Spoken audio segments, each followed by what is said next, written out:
So this looks like there's no light passing through, but actually if you like cover it up, there's actually light that passes through your skin. 16-year-old Celestine Winardi of Indonesia is explaining her science project, a way to use sensors to measure glucose in blood without having to draw blood. She's part of 20 teams of teenagers from around the world, taking part in Google's science fair.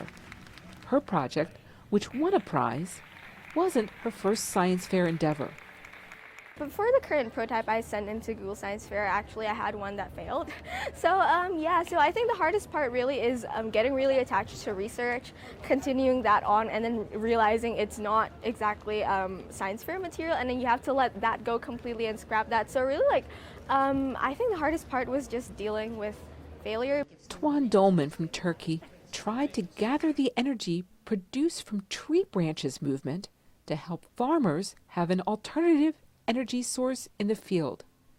The farmers need energy to power digital sensors that monitor things like air quality or humidity. It wasn't his first idea.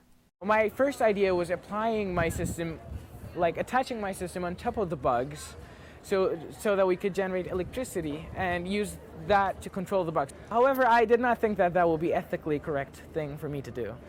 Many of the students' ideas aim to help people with a disability or people recovering from an injury. Daniel Kazantsev from Russia wants to turn movements, like those used in sign language, into actual speech. I've created a technology that provides you to recognize positions of your hands in space based on activity of your muscles in that area. My use case is helping people using sign language to communicate.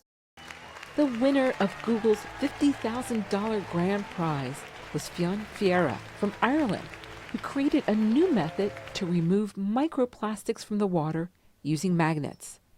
The judges said Fionn embodied the spirit of exploration. I live in the middle of nowhere, so I had to build everything myself. So if I wanted to test my things, I would have to build a spectrometer, or I would have to build a microscope. It was enjoyable just to do everything from my very limited resources where I live. These teenagers will go back home, some to continue with their projects. But organizers hope all of them will carry forward their spirit of exploration. Michelle Quinn, VOA News, Mountain View, California.